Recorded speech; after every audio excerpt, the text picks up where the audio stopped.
At the Beirut airport, they were attempting to fly out with allegedly forged passports. The wife of Durraiz Assad, son of former Syrian Vice President Rifat Assad, and their daughter were smuggled into Lebanon and were trying to flee to Egypt when they were arrested. Rifat Assad flew out the day before on his real passport and was not stopped, officials say. I'm Charles Dilathesma.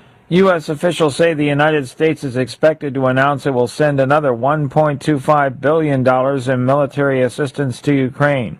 It's part of a push by the Biden administration to get as much aid to Kyiv as possible before leaving office on January 20th.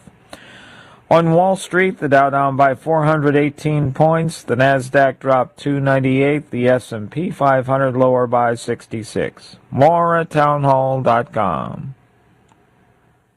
Now, with an important alert, home title fraud is one of the fastest growing white-collar crimes in the country. Criminals can make millions on your house without you even knowing it. Michael, you were one of those criminals? Yeah, that's right. I was responsible for about $16 million in equity theft and title fraud. Wow. And to be honest, it was easy to do. It's just paperwork. So by the time you find out what's happening, the equity in your home is already gone. So how do you keep your property and equity safe? For more, here's Action News reporter Ron Stevens. Well, Monica, an in-depth investigation found there's actually just one company that prevents this type of crime from happening: Equity Protect. Equity Protect scans, monitors, alerts, and most importantly, protects you from any attempts to tamper with or steal your home equity and ownership 24 hours a day. Other companies merely monitor. Equity Protect stops the crime from happening. Find out if you're already a victim or take a free risk assessment today at equityprotect.com. That's equityprotect.com. All states. Here's the Wall Street Business Report. The stock's closing lower as Wall Street ends a holiday-shortened week. On a down note, the S&P 500 fell 1.1%. The Dow Jones Industrial Average, 0.8%, was down.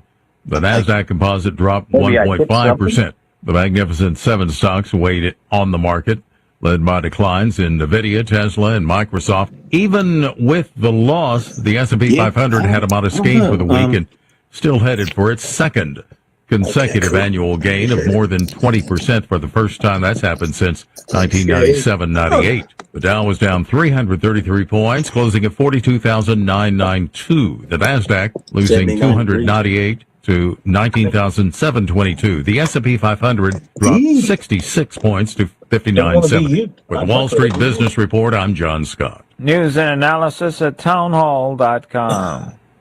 Oh, no, Greg Gumbel? South Korea has voted to impeach its acting president. On Point Weather is made possible by our friends at Palmetto Citizens Federal Credit Union on 107 The Point. Here's your weekend forecast. Cloudy with on and off showers overnight. The low dips down to 45. Tomorrow, look for cloudy skies. Much warmer. We climb to 68 degrees as our high to go with some scattered afternoon showers. On Sunday, it's again 68, but some heavy rain and thunderstorms throughout the day. Have a great weekend. I'm Cal Moss with your On Point local weather. WQXL Columbia, W264DF. From the Bart Fireside Studio, the solution for keeping you warm this winter. This is 107 The Point.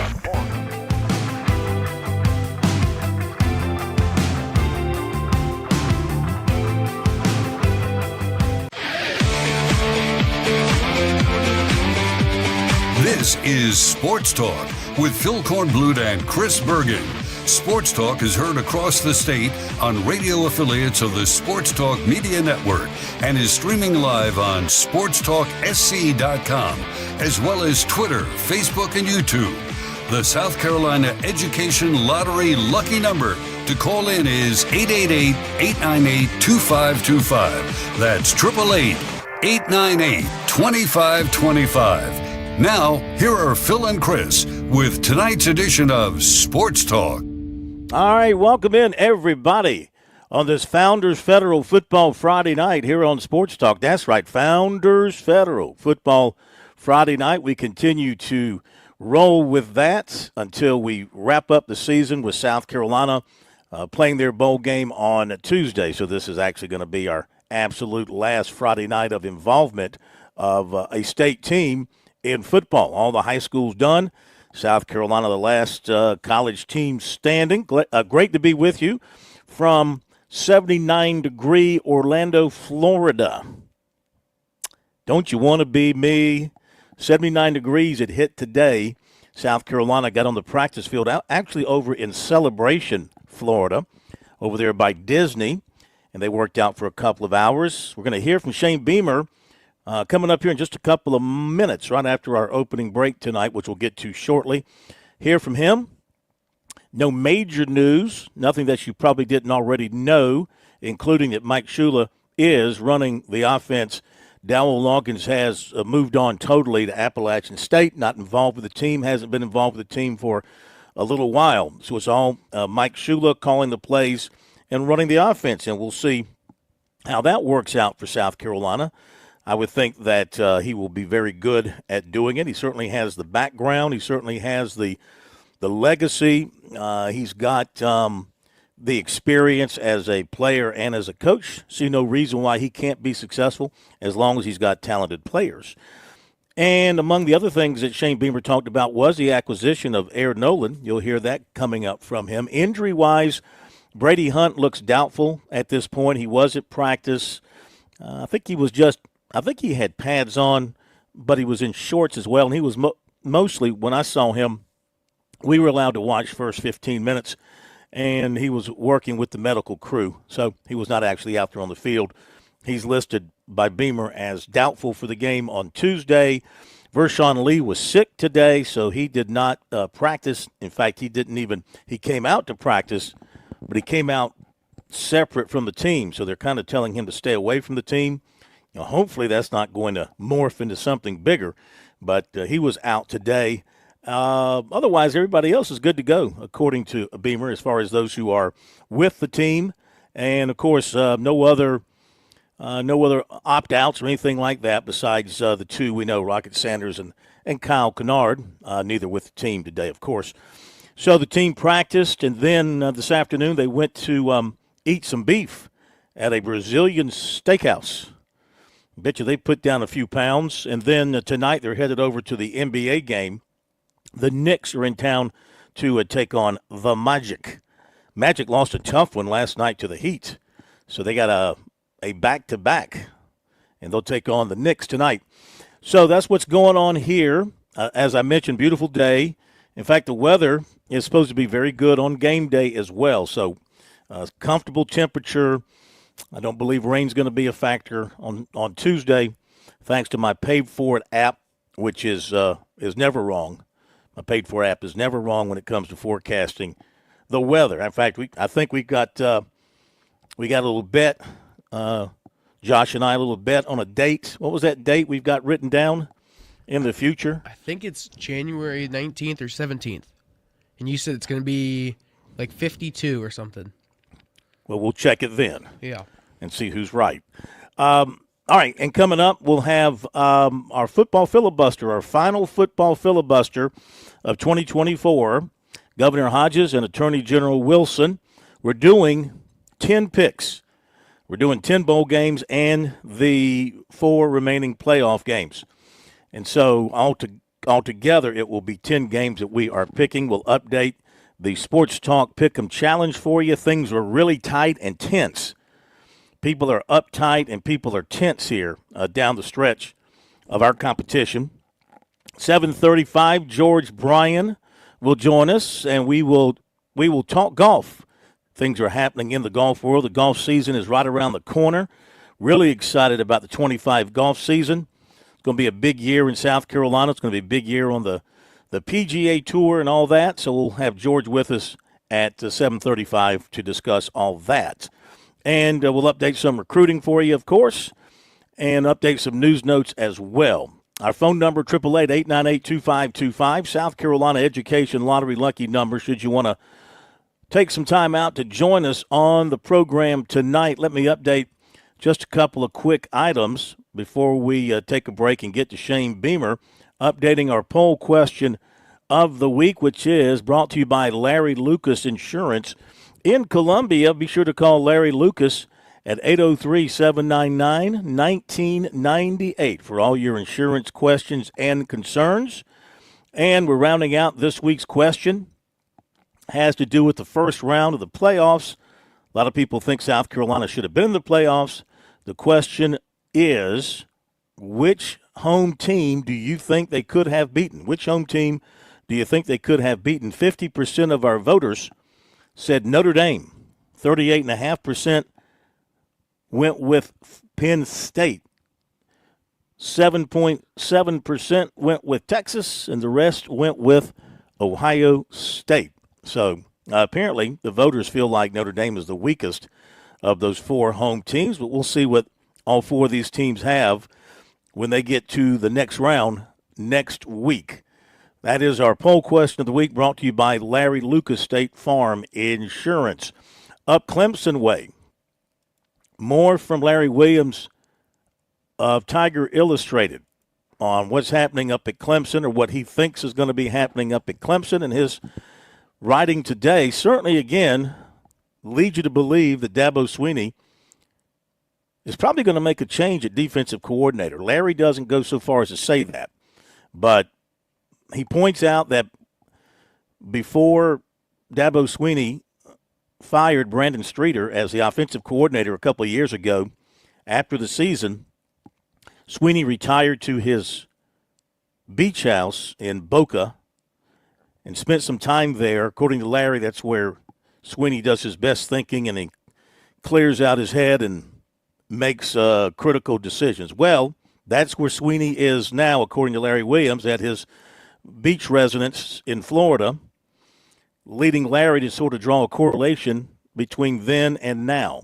So, and again, the way he continues to set this up and write, in my opinion, he's laying the groundwork for the news to come that Dabo Swinney is going to be changing his defensive coordinator. If that does not happen, that will be a surprise, I think, to a lot of people that up around Clemson and cover the Tigers closely. That seems to be the feeling right now.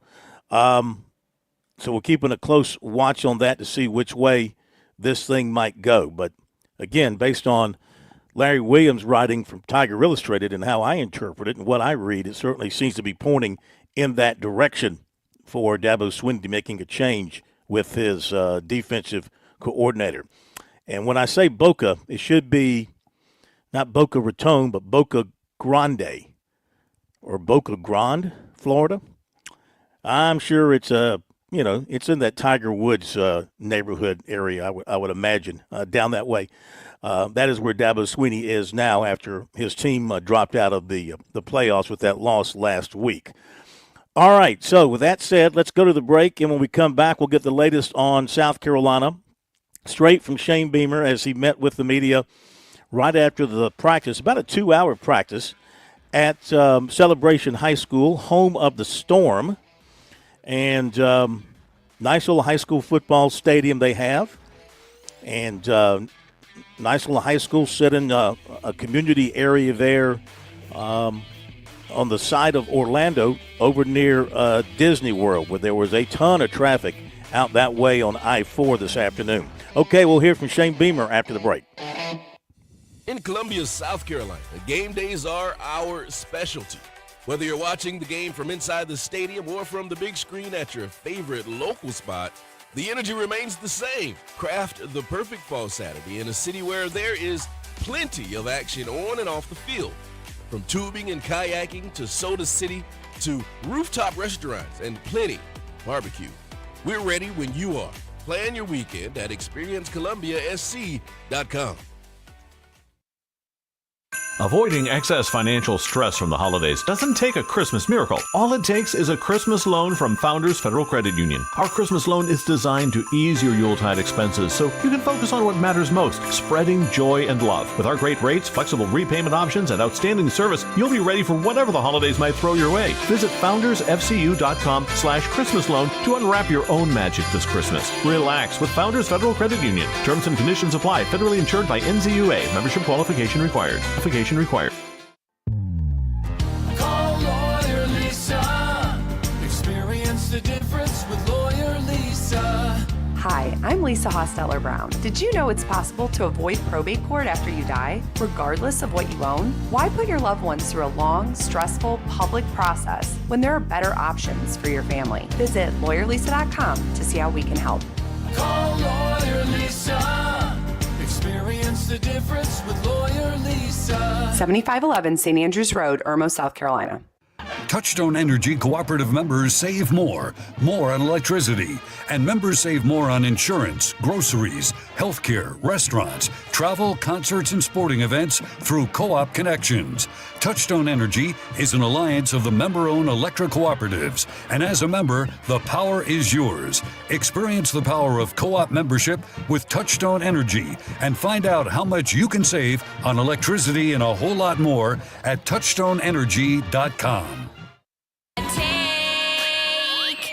Friday, gotta get down on Friday. Everybody's looking forward to the weekend. Friday, getting down on Friday. All right, busy day as far as bowl games right now. Vanderbilt is leading Georgia Tech in Birmingham 28-13. Navy, the hot seat under Brent Venables has just been turned up about 500 degrees. Navy beat Oklahoma, rallying from 14-0 down. Beat the Sooners 21-20. Oklahoma scored late, went for two, failed. Of course, they only had 56 scholarship players because of opt-outs and transfers and everything else. But Navy wins it 21-20. Midshipmen don't opt out. Coming up, Texas Tech, Arkansas, Syracuse, Washington State, Texas A&M, and Southern Cal. All that's coming up tonight. We go to Shane Beamer as he spoke with the media this afternoon after practice here in Orlando. Today was a Tuesday practice for us and got some good work in as well. And now the guys got the afternoon and evening for some activities as well, going to an Orlando Magic game tonight and going over to Fogo de Chao now to eat as well. And coaches go back to the hotel and work. But that's how bowl games go. So questions? Shane, we saw Mike out there. Is he officially calling plays for us? Dow's not with us. He won't be with us.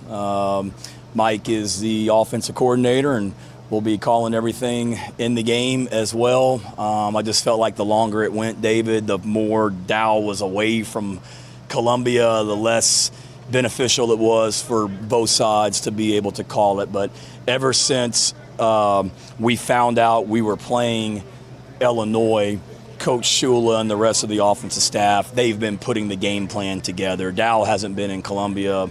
He came back the Sunday after the championship game, and he hasn't been back in Columbia with the team since. So Mike and the offensive staff, they put the game plan in all along as if they were calling it, and knew that there was a possibility that Dow may come back and call it. But in the end, I just decided it was best for Mike to continue to call it. So he's had a month to go back in the archives, and Illinois can look at mid-2000s Alabama offense. They can look at the Cam Newton Carolina Panthers offense. There's about one thing a day where I got to go to him and ask him, like, what is this? I don't know what this word means, and it's something they've put in. So he's taken it and run, and he and the rest of the staff will do a great job with it. And also Vershawn Lee, I don't think I saw him out there. Vershawn's fine. He's a little under the weather today.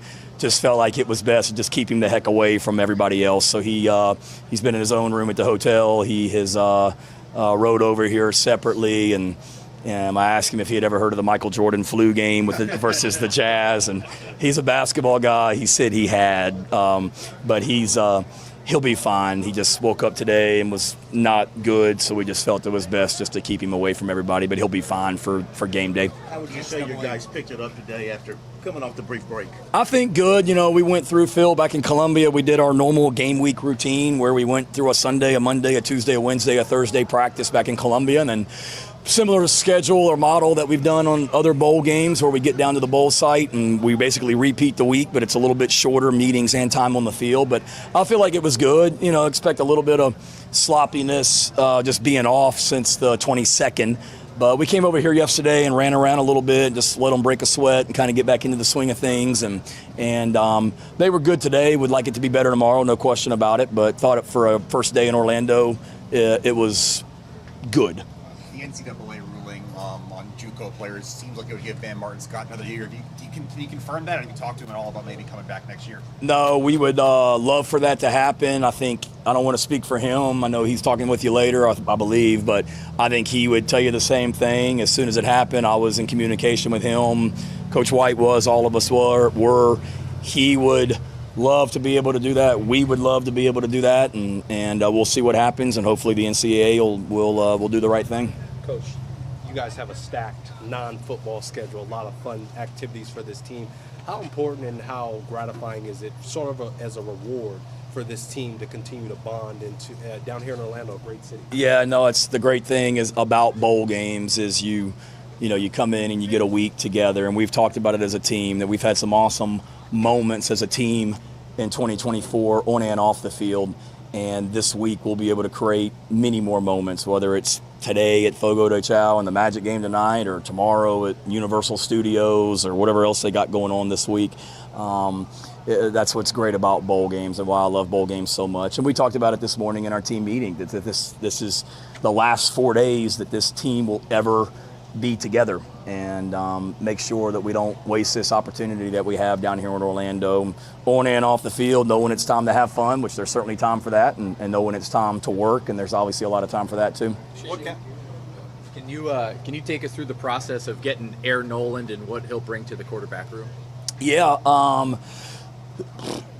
first of all, credit to him, because all he wanted was once as an opportunity to compete. And you guys know that I've said this to you last year, that there were quarterbacks that were very interested in South Carolina last year because of Spencer, that wanted to come here, that ended up going to other schools and started in Power 4 conferences this year. But they didn't come here because I wouldn't promise them the starting job, and didn't promise Air anything but the opportunity to compete. Didn't promise him the backup job, nothing. And he saw a situation where he saw an opportunity to learn under Lenoris, and also to learn under Coach Shula.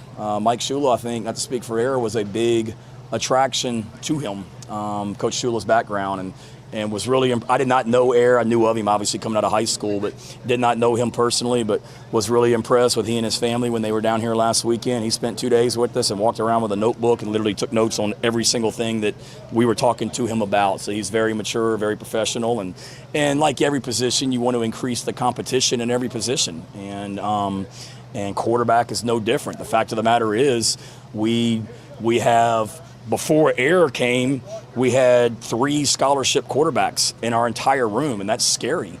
I had that at Oklahoma, I think, my last year, and it's scary when you only have 3. So we wanted to increase the competition in that room, just like every position. We've been honest and forthright. We called Cutter Woods back in October and told him that there was a chance that we may sign 2 high school quarterbacks in this year's class, and we ended up not.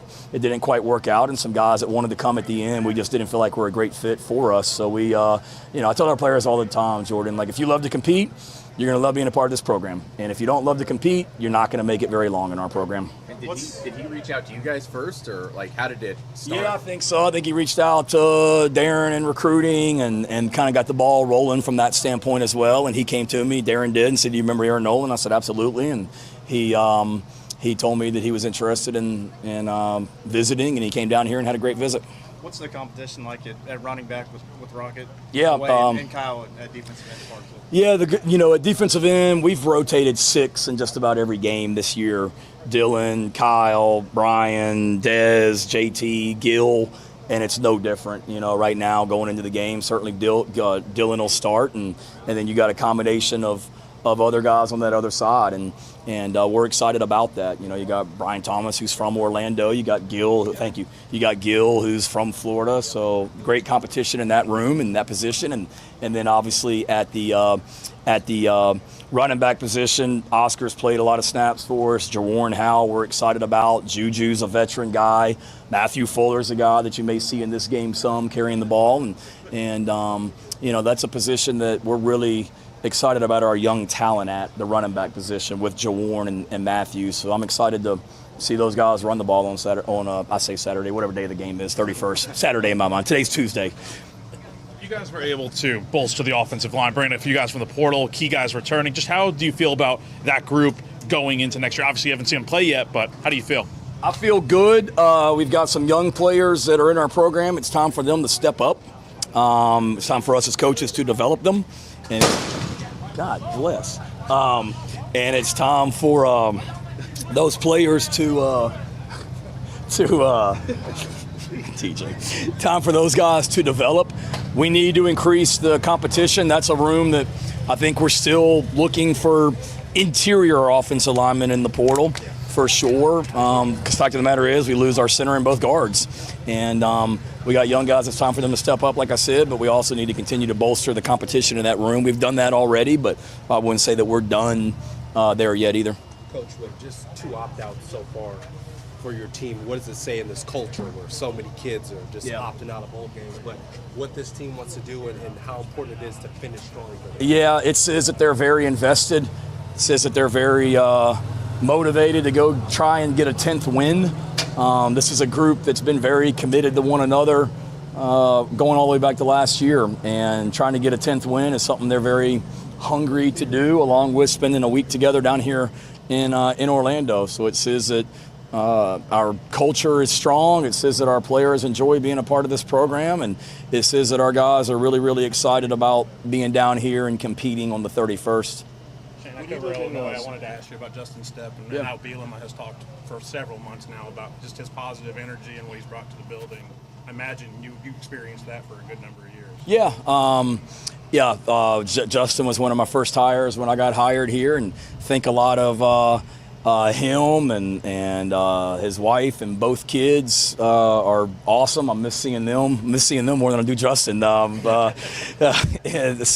Seeing them running around the building, and I miss his son coming in my office and trying on all the football helmets in my office as well, and bringing Chick-fil-A up there for lunch. I miss those, but I'm happy for Justin. I made a decision to move him to tight ends last year. I thought that was what was best for our program, and thought it would be really good for his development as a coach. And he didn't necessarily agree and wanted to coach receivers, and I certainly get that. And I think it's been a win for everyone. I know Coach Bielema was very excited about Justin, and he's done a great job with that receiver group. And we're extremely excited about Mike Furry and what he's done with our receiver group and the way that he's recruited in that position also. Did you know the Altmaier family? I did. Luke's dad was our orthopedic surgeon, Dr. Altmaier. When Luke was in the portal, his dad reached out actually and had some conversations. But no, he was our orthopedic surgeon, and had to. I knew he was there, but I had to do kind of a double take that there's a connection. I'm getting old, man.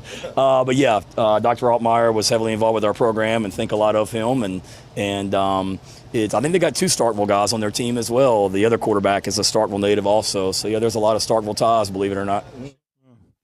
It's a small, small world. Yeah, okay, so there you go. Couple things there from Shane Beamer. Running back, I think I failed to mention this last night when had a question about South Carolina in the portal. Yeah, running back is obviously a place they got to go, and he says they still want to get something on the offensive line. And I do like his comment. I mean, I think he tells all the players, even the high school guys that they sign, we're going to bring in portal guys, and it's about competition. And, you heard the message, too. I don't think it was too subliminal. He says they've got to coach them up better, talking about those young offensive linemen they signed, especially those from the state. You heard him say that he and the coaches have got to do a better developing, but they've got to come along. I think that was a message to those guys to pick it up, or they're going to keep going into the portal to bring in offensive linemen. We'll be right back. Football Filibuster coming up.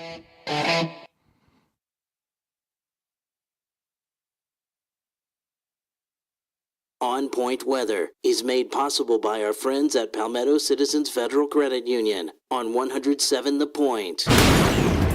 Here's your weekend forecast. Cloudy with on and off showers overnight. The low dips down to 45. Tomorrow, look for cloudy skies. Much warmer. We climb to 68 degrees as our high to go with some scattered afternoon showers. On Sunday, it's again 68, but some heavy rain and thunderstorms throughout the day. Have a great weekend. I'm Cal Moss with your On Point local weather.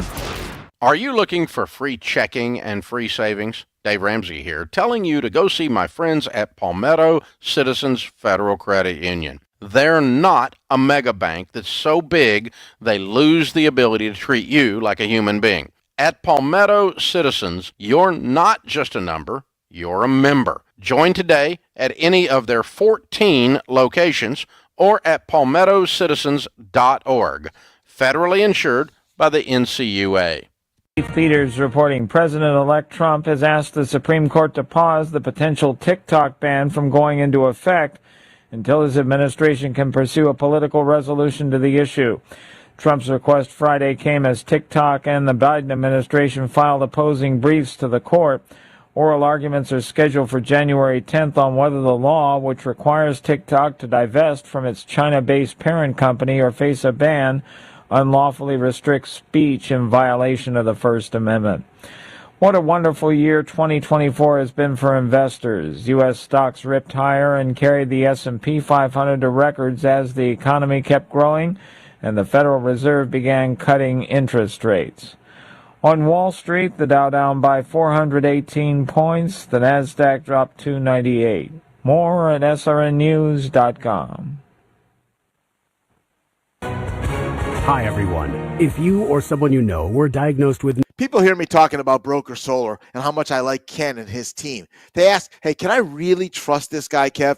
Let me tell you two things. Number one, Ken and Broker Solar are legit. I've known Ken's family for 20 plus years. Seriously, these are local, ethical people. They're not going anywhere and they do things the right way. Number two, Broker Solar is so different than these stereotypes we've heard about in the solar industry. There's no signs on the yard making stupid promises they can't keep. There's no door knockers trying to pressure you at your own door. Ken and Broker Solar will tell you the truth, what it'll cost, and how your solar power investment will pay off. See, we can't pick our power companies.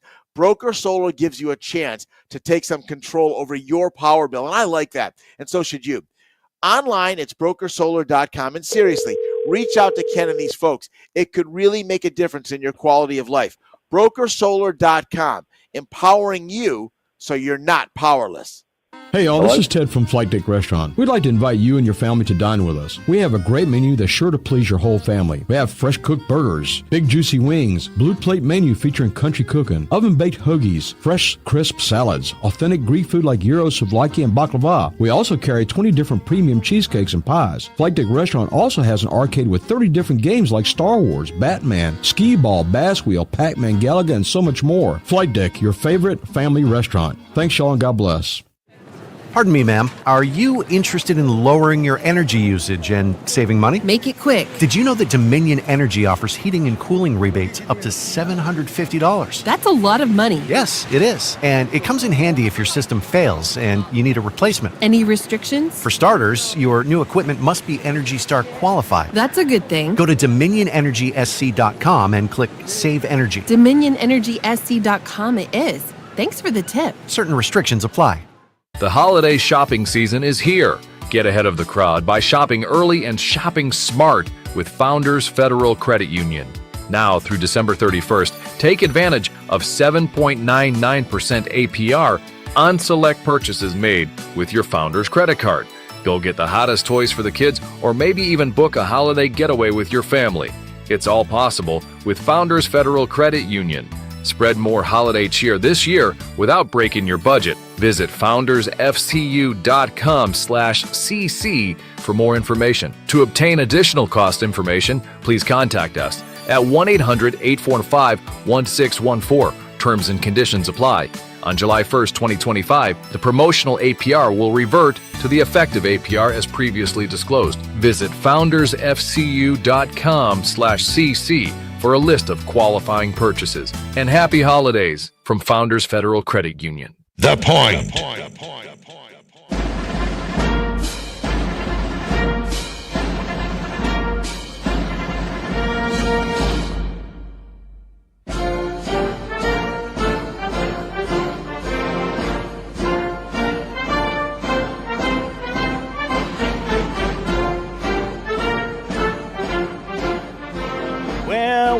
Well, we've come to the end of the road in 2024 for the football filibuster with the former great governor of South Carolina, Jim Hodges, and the current great Attorney General Alan Wilson. Speaking of the road, I'm in Orlando, which means I had to travel down I-95 south into Georgia to their beautiful 3 lanes from our lousy 2 lanes. And the traffic was backed up to Manhattan on I-95. Governor Hodges, you know, every time I'm in Florida and you guys are on, I complain to you about doing something about I-95 here What is your gift to South Carolina at the end of 2024?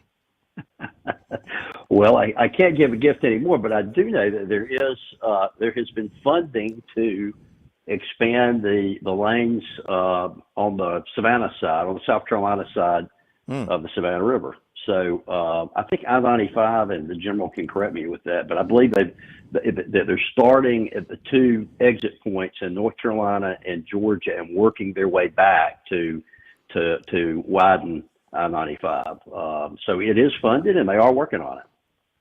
Well, maybe it will just take a new governor to get it done. General, any thoughts on that? What, on the new governor or on the interstate widening? The two of them combined.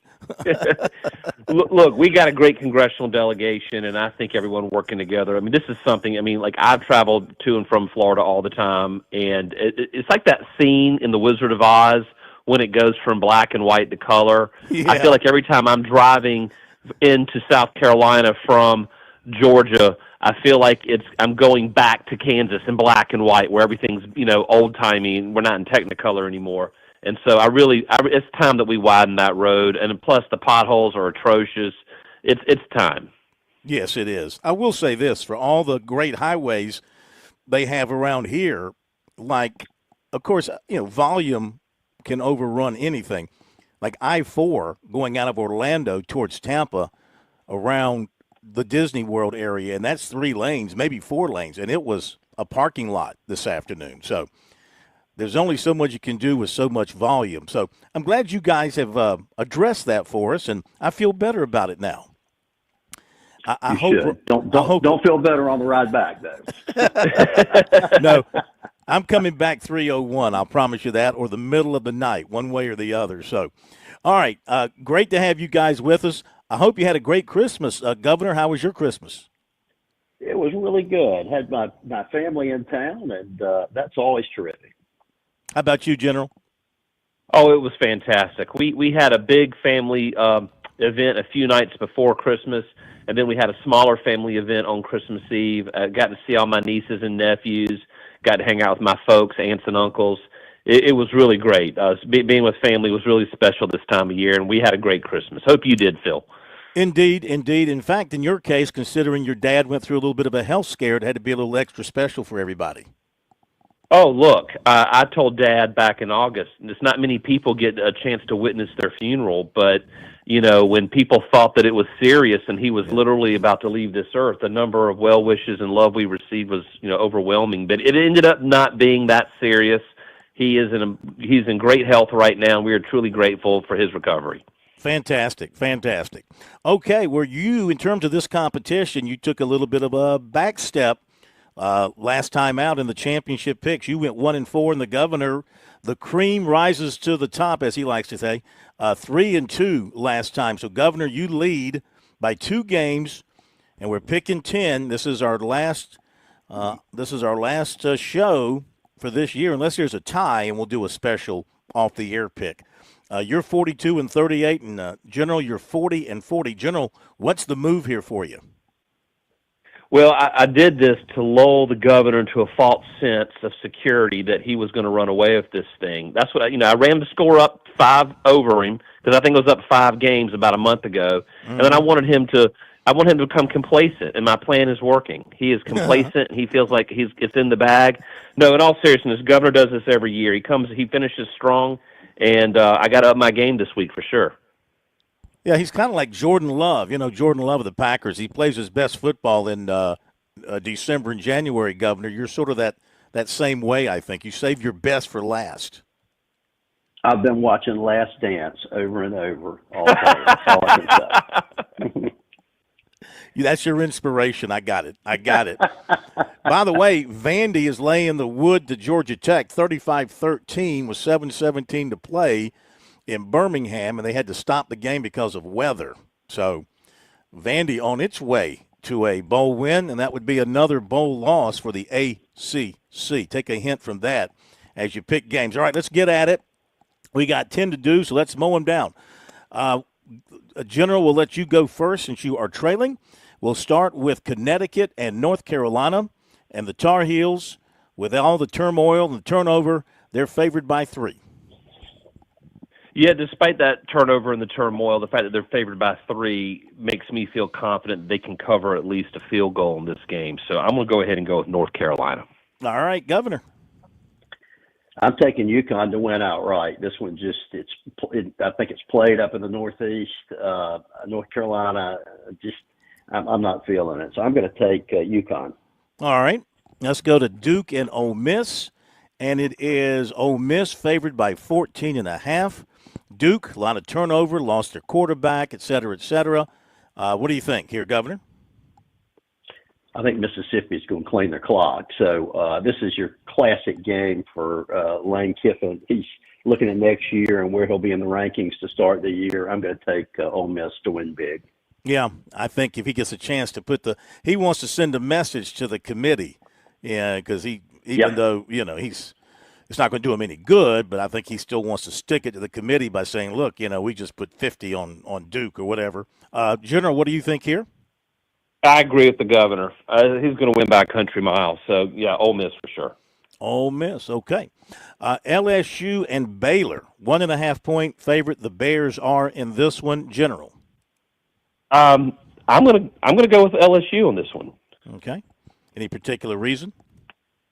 Well, I'm going with the old SEC West team here. Like I said, it's such a close game. It's going to be a coin toss. It's 1.5. I'm just going to go with LSU. I mean, we stumbled with them at the beginning of the season. I think they're just a tough team, so that's why I'm picking them. All right, Governor. I agree. My reasoning's a better quarterback, and I think their quarterback's a good one. So I'll take LSU. Both of you want LSU. Okay. Michigan and Alabama, and I'll tell both of you I just saw, and Michigan's getting 11.5 points, but apparently their top running back did not show up for bowl practice. So Michigan apparently, with that report, that would indicate Michigan is going to be without their top running back. With that in mind, they are getting 11.5 here against Alabama. Governor. Statement game for Alabama. Again, great quarterback. They didn't make the playoffs, and I think they believe that they should have. I think Alabama wins this big. Yeah, these non-playoff teams that felt like they were slighted, this is their opportunity. If they've got their team together, it's their opportunity to show their anger and release their frustration. General, what do you think? I agree with the governor. I think Bama's going to roll them. Okay, so Alabama for you. It's like Oklahoma lost today, but they only had 56 scholarship players. Between their transfers and their opt-outs, they were down to 56. Credit to them for showing up and playing and having a chance to win at the end. East Carolina and NC State. General, the Wolfpack here, favored by 6. I struggled with this one, but I'm going to default to NC State on this. And this is a coin toss for me. I could have gone either way, but I'm going with NC State. All right. We'll have a chance for amendments coming up in a little bit. We'll see what you decide to do, if anything. Governor, what do you think here? I'm with the general on this one. I didn't have a real feel for it, but look, you've got a 7-5 ACC team and a 6-6, or it's the other way around, 6-6 versus 7-5. I don't think East Carolina's really played anybody this year, so I'm going to take NC State, and I think they play again first game next year, so they'll play each other 2 games in a row. So I'll take State. Yeah, a huge rivalry game. I'll say this: once they fired Mike Houston for whatever reason, East Carolina took off and played some really good football. Governor, here we go to the playoffs. We've got Boise State and Penn State, 11.5. The spread. Nittany Lions favored by 11.5. I think the Nittany Lions will win, but not by 11.5. Boise State is a very underestimated team. They played Oregon close, and they've looked pretty darn good to me. I'm going to take the points with Boise State. You want Boise State here? Okay, interesting. What do you say here, General? Okay, I'm going to go the other way on this one. Got to get some separation with the governor and me. I didn't show Penn State the respect they were entitled to last week's picks. I'm going to show them some respect this week, so give me Penn State. Yeah, same here. I thought they would lose last week. They didn't, or the last time they played. I guess that was last week. All my days are running together. You've got Penn State. Okay, let's go to Arizona State and Texas, another double-digit game here with Texas favored by 13.5. General. Normally, I would think 13.5 is a bit much for this kind of game. But honestly, I mean, I think Texas is still trying to get that bad taste out of their mouth. And I think they want to rematch. So I'm going to go with Texas on this one. Texas for you, Governor. Me too. This one to me has a feel of the Georgia TCU game that was played a couple of years ago for the championship. I just think Arizona State's going to be greatly outmanned and outmatched. So I'm going to take UT. Yeah, the odds makers here, when they look at the playoffs at this stage, I mean, they see, a couple of blowouts, then they see what they think will be a couple of tight ones, but you just never know. And here's one of those. Governor, it's Ohio State favored by 2.5 over Oregon. What do you think? This is a coin flip for me. I'm going to take, I'm going to take Oregon. But you know what? I'm going to change that. I'm going to take Ohio State. Since Oregon won the earlier game, I'll take Ohio State this time. Mm-hmm. They look so good. That's going to influence a lot of thinking on those who are picking this one. What do you think, General? I had picked Ohio State as well. I'm going to keep my picks for now, but I've reserved the right to amend. You do. It's all part of our Constitution. You do have the right to amend. And I will avail myself. Let's go to Notre Dame and Georgia. And Georgia favored by 2, even though they got the backup quarterback going. Is that for the governor or me? That would be for you, I believe it is, leading this time. Okay, Georgia. I think again, Georgia is steamrolling right now. Even with the backup quarterback, I think they had a strong defense. I'm going with Georgia. Georgia, you got it. And Governor Hodges, what do you think?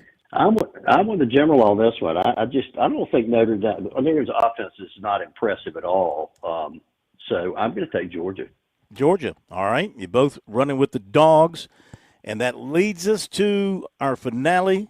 Governor, Illinois and South Carolina here in Orlando at the Cheez-It Citrus Bowl. And the Gamecocks are favored by 9.5. Governor. Same thinking as Alabama and Mississippi. We got a lot riding with this. 2 things. One is to send a message to the committee about not picking us. Second is this will help establish our ranking as we start next year. And those are 2 big points, along with the last chance that a lot of these players have to show how good they are. So I think Carolina will win this one big. Gamecocks to roll. And what do you think here, General? I'm with the governor on this one. I got Carolina rolling with this one. I know we lost Rocket Sanders, but honestly, we got, I believe, a future Heisman candidate here at quarterback. I saw what his NIL contract, or at least I have an idea what his NIL contract is. I think this is a statement game for Carolina, and I think Sellers is going to lead us to a very, very big win. You actually saw his NIL contract? I saw. I did not see the actual contract. I'm talking to people who claim they know what it is, and it's lucrative. Not bad if you can get it, huh? Not bad if you can get it. Okay, so let's go to a period of amendments here. General, will give you a shot since you are trailing. Any game here that you guys agree on that you would like to change? That would be Ohio State, Texas, NC State, Alabama, LSU, and Ole Miss. So you got several there you could amend. So wait, so we have 2 that we disagree on? Boise, Penn State, UConn, UNC. Isn't that right? I've got us disagreeing on UConn and North Carolina, and I've got us disagreeing on Boise and Penn State. Correct. Am I missing one? That's it. That's it, yeah. That's it. So you got 8 that you agree on. Yeah, so let's do this. I put a pin on Oregon and Ohio State. That was one of those coin toss. I picked Ohio State. I'm gonna flip and go with Oregon. Okay. All right. What else? And honestly, I'm looking at Michigan. They gave a fit to Ohio State a few weeks back. And I've been thinking about that. I'm trying to decide if Alabama is going to roll. You know what? I'm going to keep. We got three different. I'm going to stay where I am right now. I thought I might go with Michigan, but I think I'm going to hold there. Governor, we'll give you a chance on the games you agree on. Anything you want to change? I don't see anything I want to change. I think both Jimmerlin and I realize that when you're talking about games with opt-outs, you never know what you're going to get in the game. But I think based on what I'm seeing out there, I'm going to stick with the games that I picked. All right, very good. Well, you got enough of a difference here to make a difference, right? Because you're up 2, and you're differing on 1, 2. You're differing on 3. 3. Yeah. What's the third one here? Make sure I got this right. North Carolina, UConn, that's 1. Penn State. Boise, Penn State is 2. And Oregon. Ohio State, Oregon, 3. Okay. Yeah. Well, that might just be enough. We shall see. Gentlemen, we thank you so much. Have a happy New Year. Thank you so much for being with us all season long. We enjoyed it immensely, and we'll plan on doing it again in 25. Enjoy being with you guys. Happy New Year to both of you. Happy New Year to you guys. Appreciate you very much. There you go. Governor Jim Hodges and Attorney General Alan Wilson, the football filibuster here on Sports Talk. We'll see how that plays out. Come back and tell you about our picks and our competition in the Sports Talk Pick'em Challenge. Update the standings there and see who's going to be taking the lead into the last picks, the bowl picks. That's coming up. And later on, George Bryan will join us. Birdies, bogeys, and biceps around South Carolina. We'll update some recruiting as well. We'll be back in just a moment. When I grow up, I want to be a teacher. I want to be a dentist. I want to be an engineer. Making dreams come true starts with making a plan. Future Scholar, South Carolina's 529 college savings plan, makes it easy to invest in a child's future education so they can chase any dream. You can start with any amount. Contributions are tax-deductible, and earnings grow tax-free. Discover the smart, easy way to save for college today at futurescholar.com.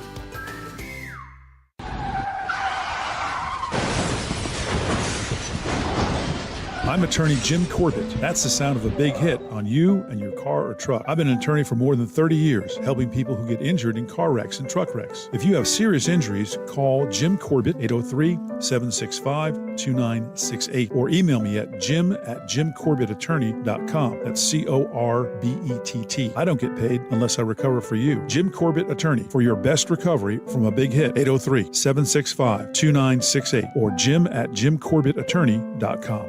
There's a lot of things we take for granted in our lives. Your home's AC will run cool. Your drive-through coffee will be hot. And the car will start when it's time to take your kids to school.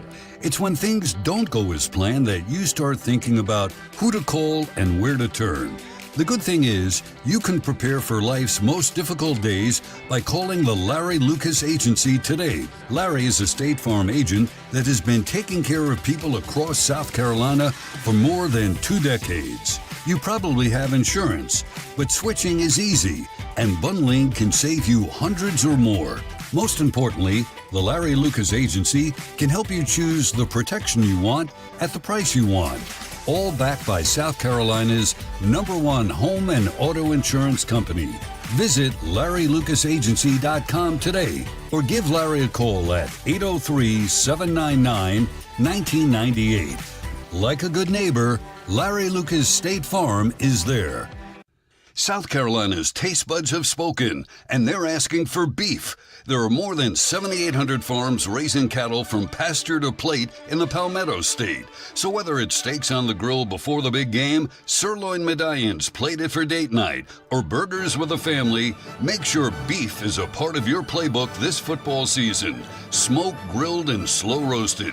Find the best way to enjoy your beef at sccattle.org. Beef. It's what's for dinner in South Carolina. Funded by the South Carolina Beef Council, part of the Beef Checkoff Program.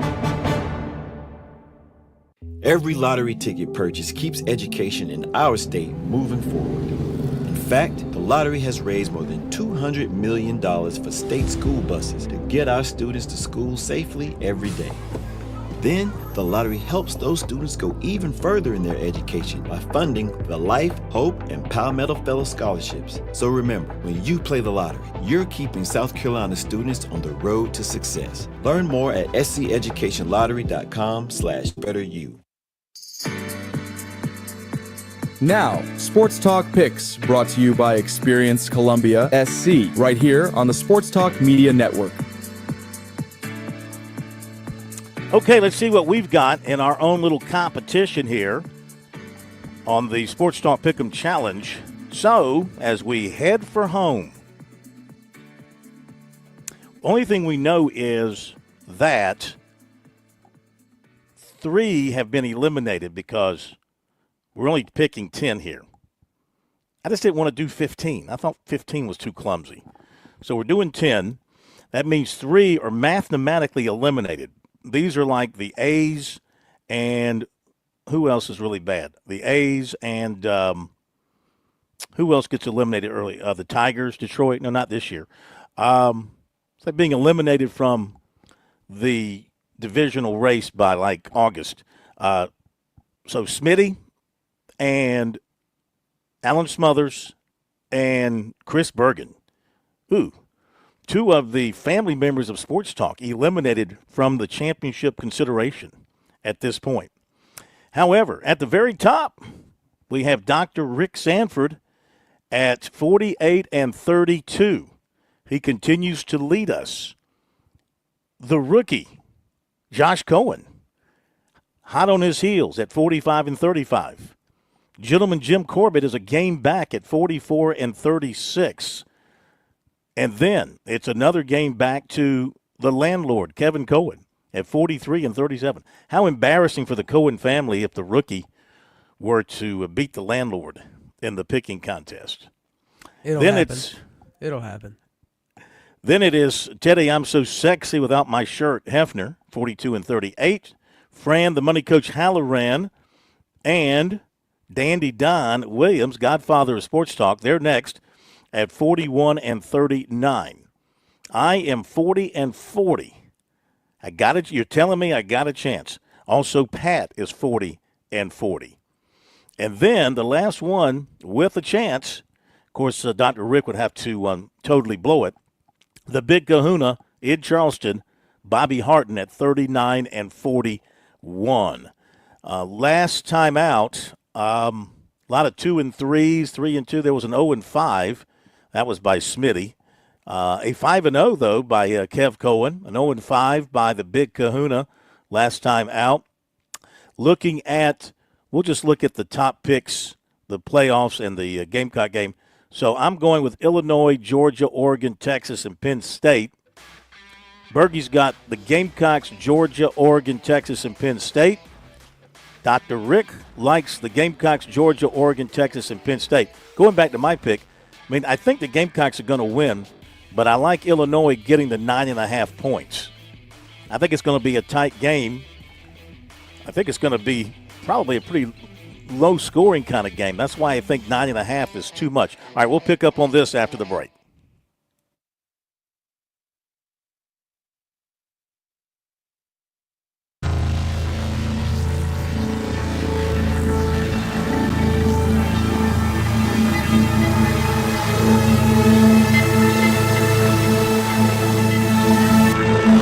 WQXL Columbia, W264DF. From the Bart Fireside Studio, the solution for keeping you warm this winter. This is 107 The Point. All.com, I'm Keith Peters reporting. The U.S. apparently is sending more than $1 billion worth of weapons to Ukraine. Sources tell the Associated Press the U.S. is sending more than $1.25 billion in military aid to Ukraine. They say an official announcement is expected Monday as President Biden attempts to get as much aid to Ukraine as possible before leaving office January 20th. Many U.S. and European leaders worry President-elect Trump won't provide Ukraine with all the weapons funding approved by Congress. The aid package reportedly includes a significant amount of munitions, including for the National Advanced Surface-to-Air Missile Systems and for the Hawk air defense system. Mike Hemp in Washington. A new poll shows how Americans see the killing of United Healthcare's CEO. Correspondent Donna Warder reports. In a survey from the National Opinion Research Center at the University of Chicago, about 8 in 10 adults in the U.S. say the person who shot and killed United Healthcare CEO Brian Thompson has a great deal or a moderate amount of responsibility for the December 4th shooting in New York City. Despite that, some people have cast 26-year-old Luigi Mangione, the suspect, as a hero. Police say the words delay, deny, and depose were scrawled on ammunition investigators found at the scene. Those words commonly describe insurer tactics to avoid paying claims.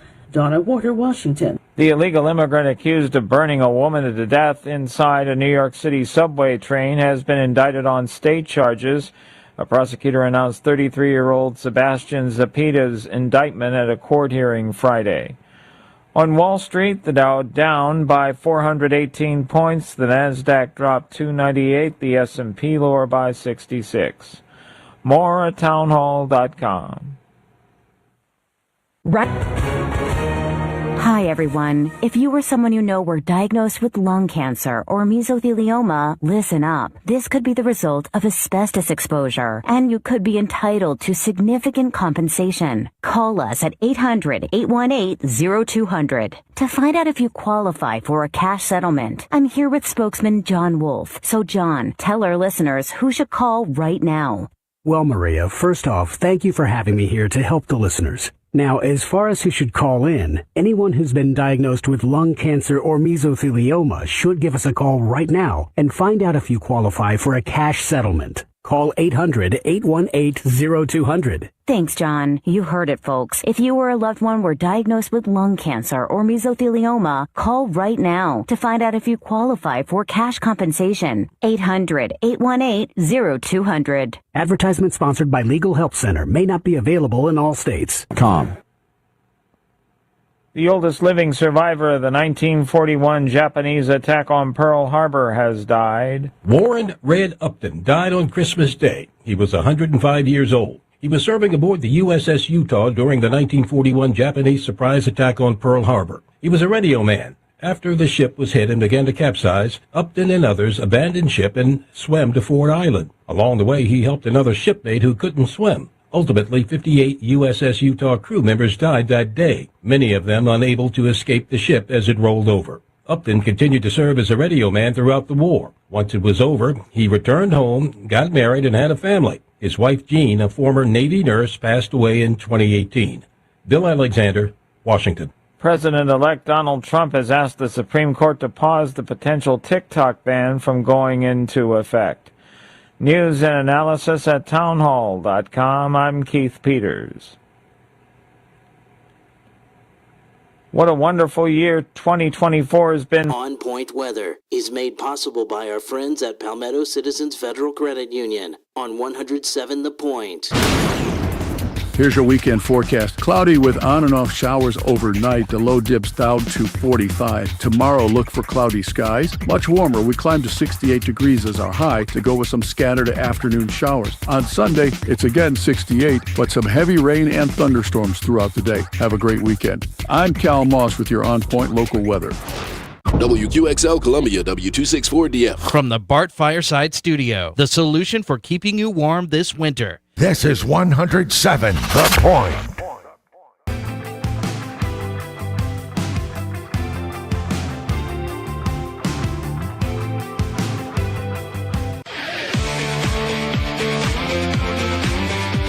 Welcome back to Sports Talk on the Sports Talk Media Network.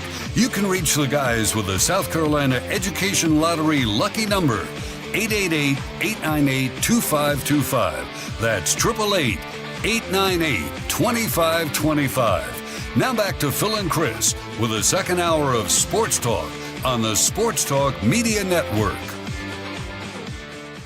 Okay, we're back from Orlando. Phil Kornblut here covering South Carolina in Orlando for the bowl game. Of course, Chris Bergen's been off this week. He'll be back on Monday. We're here Monday and, of course, on Tuesday for the bowl game itself. We'll have coverage from the stadium for you on Tuesday evening. Game kicking off at 3. It will bleed over a little bit into the show. Then we'll have post-game coverage for you. No show on New Year's Day. We're off on New Year's Day. Then back at it for the long haul on Thursday of next week. All right. So I want to get back to our picks that I was starting to get into before we hit the top of the hour break and wasn't doing a very good job. So let's try that again as we go to our picks. So I'm at 40-40. Like I said, I'm taking Illinois. I think South Carolina will win right now as I think about it. I know the Gamecock's going to be hurt by not having their best running back. I know Attaway can do some things.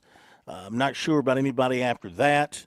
They're only losing a terrific player on defense. He's a big loss, but they've got everybody else intact on defense, so that's a good thing. But Illinois has got an excellent offensive team. Altmaier, their quarterback, is a excellent passer based on his numbers, and he can throw it a little bit. He can run it a little bit too. They have a plethora of running backs in their running back room, and they have one of the best receivers in the country. So this could be a pretty good challenge for the Gamecock defense. And the Illinois defense, they're only giving up like 20 points a game this year. You might say, what about their schedule, who they played, blah, blah, blah. Well, whatever. I think it's going to be a relatively low-scoring game. That's why I think 9.5 is too much. So I'll take the points, Illinois there. Still thinking the Gamecocks maybe by a field goal, maybe by a late field goal. Herrera wins this thing. We'll talk more about it on Monday as far as the actual pick. So then I'm taking Georgia. I think even though they don't have their starting quarterback, I like the replacement quarterback, and I think it makes Georgia's offense, I'm not going to say as dangerous as it was with Carson Beck, but it gives them another dimension that they did not have. And I think Georgia's defense and just the overall team will be too much for Notre Dame. Give me Georgia. Give me Oregon just because they've had all the rest. Is that good or bad? We'll find out. Is the extra rest going to make these teams rusty or refreshed? We'll find out. Texas, I like them beating Arizona State and covering. And Penn State, those two teams, their personnel, they're just superior to who they're playing. Okay, going back to Chris, he's taking the Gamecocks and Georgia. He's taking Oregon, Texas, and Penn State. And then we go to Dr. Rick Sanford, number 25 in your roster, number 1 draft pick, number 1 in your heart. He likes the Gamecocks, Georgia, Oregon, Texas, Penn State. Smitty is going with Illinois, Notre Dame, Oregon, Arizona State, Boise State. Kev Cohen, the landlord, raising the rent and picking the Gamecocks, Notre Dame, Ohio State, Texas, and Penn State. The big kahuna, Bobby Harton, the voice of Charleston. Illinois, Georgia, Ohio State, Texas, Penn State. Now, Bobby is taking Illinois. He's probably thinking the same thing. Obviously, he thinks the Gamecocks will win. He always thinks the Gamecocks will win. He just doesn't think they'll win by more than the 9.5. I get it, Bobby. I see what you're doing there. Fran, the money coach Kaching, Halloran, Gamecocks, Notre Dame, Oregon, Texas, Penn State.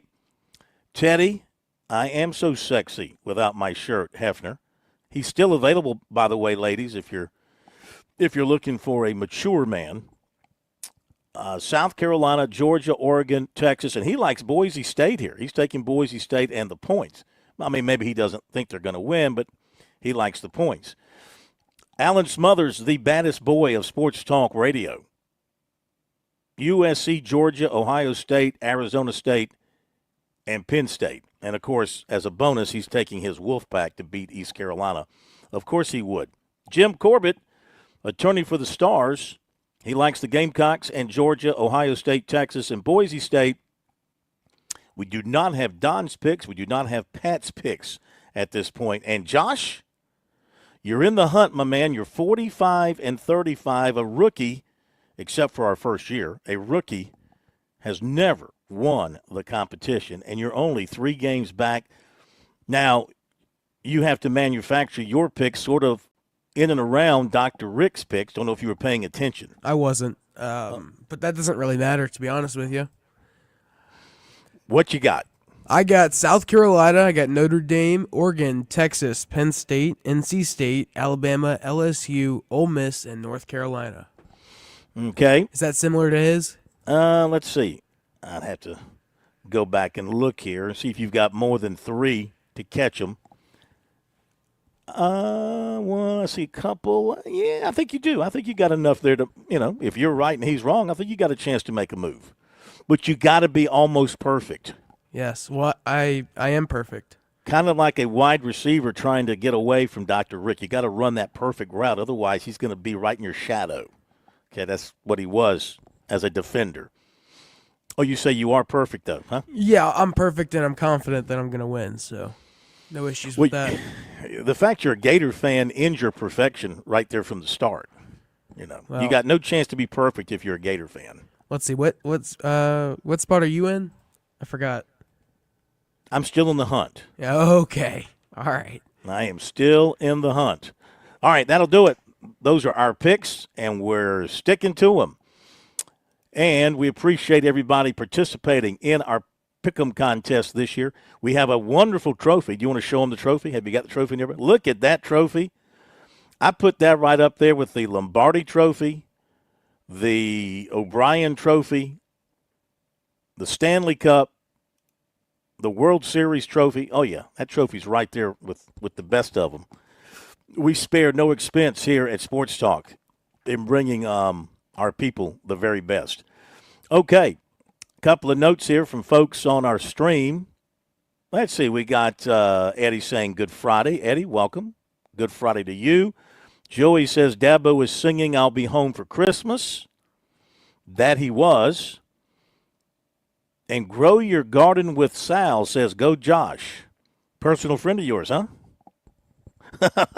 She does a show here on the 100.7, and so I'm the producer for that, and so she says go Josh, I guess. You're such a popular guy. Such a popular guy. I guess so. So let's get to a few other notes here that we haven't touched on. Browns and Deshaun Watson agreed to terms on a contract restructure, easing the salary cap burden for years to come.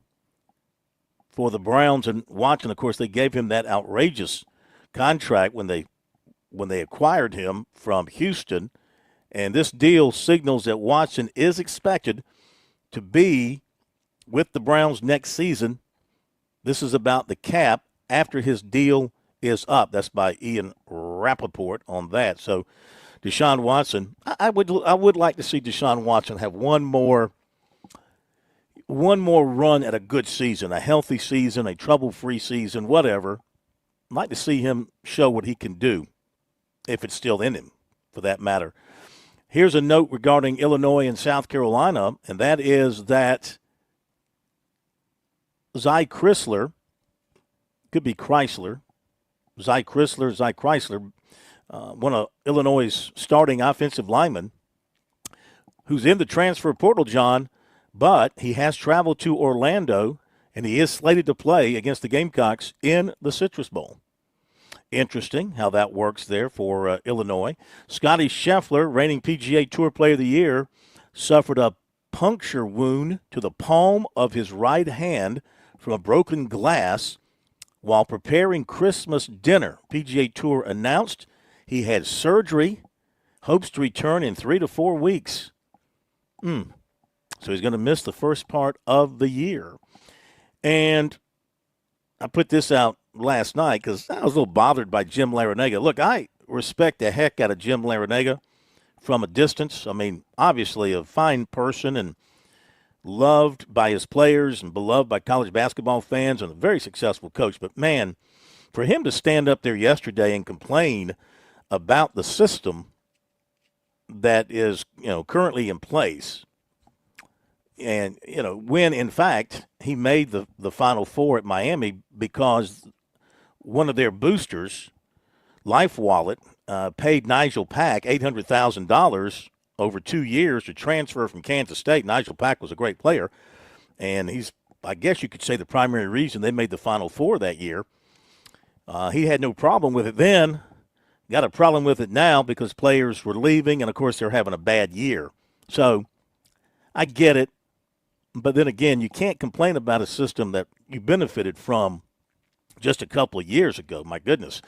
And I don't think we mentioned this last night, but former Clemson All-American Lucas Glover has qualified for the Masters. He was ranked 51st in the next-to-last World Golf Ranking release, but he moved up to 50th in the final listing. He traded places with Chris Kirk, who was already qualified. And the top 50 players get in to the Masters, so that's great. He's going to get another go-around Augusta National. And that will here's an interesting little note related to Larrañaga that John Rothstein put together. Since the conclusion of the 2017 season, the ACC has lost the following head coaches. This is since 2017.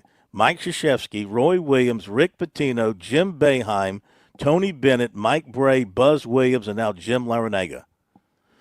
Maybe that explains why they've been passed by other leagues. They've lost so many great coaches. I see where Tennessee's receiver Squirrel White has entered the transfer portal, John. That's a big-time name going into the portal, John. Speaking of that, we'll hit the break and come back with a little recruiting news for you tonight. George Bryan is coming up at 7:35. And if you want to jump on board with a quick comment or you want to drop us a text message, hit us up on our Sports Talk text message line. That phone number is 803-900-4847, 803-900-4847. We'll be back in just a moment.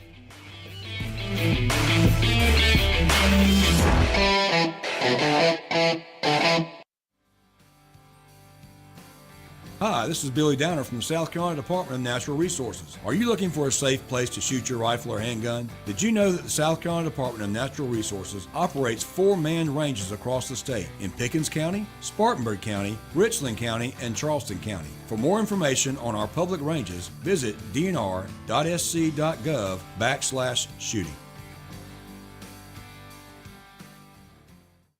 You've put in the work for your education. The extra early, extra late, extra work. That's because you understand education opens doors to better pay, better opportunities, and a better you. Being educated about playing the lottery is no different. It helps you be a better player, one who knows when to play and when to take a rain check. The lottery's a game, so let's keep it fun. Learn more at sceducationlottery.com/betteryou. Touchstone Energy cooperative members save more on electricity, and members save more on insurance, groceries, healthcare, restaurants, travel, concerts, and sporting events through Co-op Connections. Touchstone Energy is an alliance of the member-owned electric cooperatives, and as a member, the power is yours. Experience the power of Co-op membership with Touchstone Energy and find out how much you can save on electricity and a whole lot more at touchstoneenergy.com.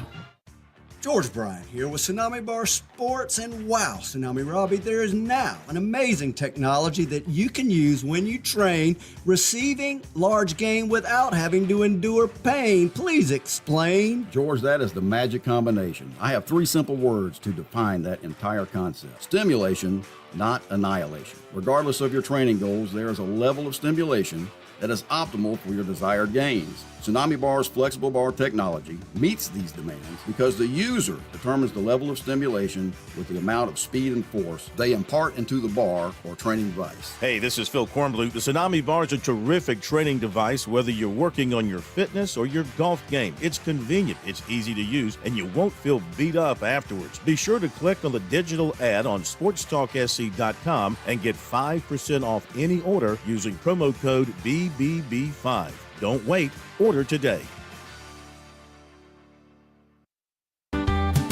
Sports talk every weeknight from 6 to 8, feeling just right.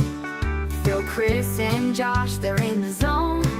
Across South Carolina, they're well known. Sports talk, bringing the heat. Talking sports, can't be beat. Tune in, don't you pout. It's a show you can't live without. All right, recruiting coming up in just a couple of moments. Don't have a whole lot for you, but we do have some Dylan Stewart from today, one of the players South Carolina brought over to meet with the media after practice. I tell you what, standing next to him, he is one good-looking guy, all right? I mean, just a physical specimen, carries himself like a pro, looks like a stud. And, I mean, the guy's cashing in pretty big at South Carolina, another big year, and no telling what he'll be earning. Here is a little give and take with the media and Dylan Stewart. Dylan, what jumps out about your first bowl trip so far? Anything really stand out? No, not really. We just got started, so I'm looking forward to seeing what's to come. What's this year been like for you? Like, what's been your favorite moment of the year, and what do you feel like you've really learned? I'd probably say when we finally turned it on, like when we went on the street. Yeah, well, I say that Texas A&M game, then we just kept building on that. At what point did you feel like just completely comfortable with college football? Was it right away, or did it take some time? Right away. I say right away. After my first game, it was just like knowing what I got to do. But my first game I played, I was just playing football. Yeah, what did that do for your confidence to come out and have a big game? Like, did you feel that same confidence going through fall practice and stuff? And then that first game, what did that do just moving forward? I mean, can you say that again? Yeah, just, that first game when you have the big plays and stuff, like, what does that do for your confidence? That does a lot. Going in fall camp, I was making plays during fall camp, spring. Then we was leading up to the game. Then I got in the game. I knew what I was going to do. How have you changed your body over the last 10 months with the college nutrition system and the weight program? You said how? Yeah, or have you gained weight or? I haven't really gained weight. I gained a lot of muscle and just eating clean and doing the right things to maintain my body. Do you expect Illinois' offensive line to approach you differently, knowing that they don't have Kennard on the other end to worry about? I mean, yeah, I get that every week, so I'm not really too worried about it. How do you think they'll come at you? A lot of RPO, but they might not switch it up. They might be a little cocky. It's a bowl game, so might not switch it up. What have you seen from the rest of the defensive end room as you guys get ready to play without Kyle? It's not going to be no drop-off, so no drop-off. What's your experience been like down here, man, so far in Orlando? How much fun you having? We haven't really did anything, so I ain't going to say it's been fun, but it's been nice, just the things I've been experiencing coming to the bowl. You a big theme park guy? You got any favorite rides or anything? No, I don't got no favorite rides, but when I used to, back at home, Six Flags, I used to get on the Superman. That was it. You got 12 games of tape on Illinois. Just what stands out when you popped in the film? A lot. A lot of things stand out. I say the way they throw the ball, the way their wide receivers catch, the way they run block. Their run block is pretty good. It's things like that. The things you need to win, they have. Sterling Lucas obviously recruited you and was a big reason you came here. What has it been like to spend time coaching him, and how has he helped your game? It's been great. He's just been like a older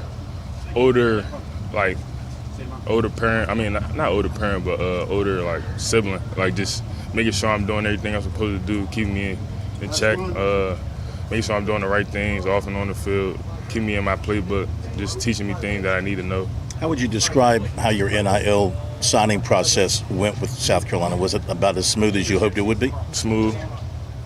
When you look back on your freshman year, just how happy are you with the progress you've made from the beginning to now? Hey, guys, we got to go. I'm very happy with my progress. So. Rookie mistake. You never answer the question for the person that you're asking the question to. I didn't mean to use the word smooth in there, but I did, and of course that's what he shot back at me, smooth, but I didn't really expect much more. Doesn't say a whole lot. He's a man that works quietly, or not works quietly, I guess. He walks quietly, but carries a big stick. Heck of a player, though. Though, as we've noted, last part of the season, statistically speaking, didn't run up a whole bunch of stats, not a bunch of sacks or tackles. That doesn't always mean he's not influencing the offense. Obviously, when you're that kind of a player, you can influence the offense quite a bit just by your presence. One more thing I got to mention here, too. I don't understand what is going on with these players out of eligibility going on X and Instagram and declaring for the NFL draft. Like, Somebody just retweeted Marcus Tate from Clemson. Well, I mean, he doesn't have any eligibility left. He's played 4 years at Clemson. He never redshirted. So attempting to make the NFL and going to the draft is all he's got. He has no other option. So I don't understand why these players are doing that, other than the fact that they, want clicks on their tweets or whatever. It's not a newsworthy note that this guy or some of the others are going to the draft. They have no other options. They're out of eligibility. I mean, you do eventually run out of eligibility. Hard to believe in this day and age with all the exceptions and all the changes being made, but you do only get, unless there are extreme circumstances, if you stay healthy and you play from your freshman year on, you only get 4 seasons. And he's already hit that point of 4 seasons. Okay, let's give you some recruiting here on Sports Talk. The Sports Talk Recruiting Report is sponsored by Seawell's Catering. Well, if you missed it last night, we'll touch on a few items from last night, then a couple of other things. Of course, yesterday the Gamecocks got a commitment from Ball State transfer Miles Norwood, 6'3", 190. I tell you what, that's a great size. He apparently runs very well. And that's a good pickup for South Carolina. At least it looks like it on paper. And so he'll join the South Carolina class. It continues to grow. Coastal Carolina signed Miami transfer corner Mike Muyung, 5'11", 195. He was a backup at Miami. Defensive back Christian Henderson of Hillcrest committed to Limestone. And safety Kentavian Anderson from Dorman told us after getting his offer from Clemson last week, he told us this week getting that offer was very good for him with Clemson, one of his dream schools. He's been there, of course, for games and visits, and they like that he can play multiple positions on the defensive side, not just locked in on one position. South Carolina, the same thing. He really likes South Carolina. He's been to a lot of games at South Carolina, impressed by how the Gamecocks are finishing up their season. And they've told him he's got a chance to play right away and play quickly if he comes to South Carolina. He has not set any plans for visits, but South Carolina, Clemson, Virginia Tech, West Virginia, Tennessee, and Alabama, among others, are some he's looking at for junior day visits. Let's take a look at what's happening in the never-ending world of the transfer portal, John, though the window closes at the end of tomorrow. See if there's anything new here. Boo Carter announcing he's going to stay at Tennessee. So that's a nice pickup for them, but they are apparently losing receiver Squirrel White. Tennessee is. He has entered the transfer portal, John. If I can get a quick flush on that. If we have our flusher available. The toilet's not available tonight. Is it stopped up? Did we stop it up? I think we didn't WD-40 it, so it's had a couple issues. Big pickup for LSU. Former Northwestern offensive lineman Josh Thompson committing to LSU. And also, I just saw another significant Portal John story, and that was Bear Alexander from Southern Cal, big offensive lineman, made a decision on where he's going. And you know what? I can't put my eyes on it, so you'll have to look it up if you're interested. Otherwise, that'll do it for recruiting tonight right here on Sports Talk. George Bryan coming up.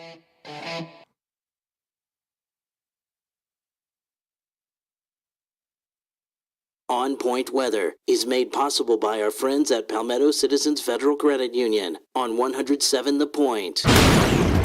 Here's your weekend forecast. Cloudy with on and off showers overnight. The low dips down to 45. Tomorrow, look for cloudy skies. Much warmer. We climb to 68 degrees as our high to go with some scattered afternoon showers. On Sunday, it's again 68, but some heavy rain and thunderstorms throughout the day. Have a great weekend. I'm Cal Moss with your On Point local weather.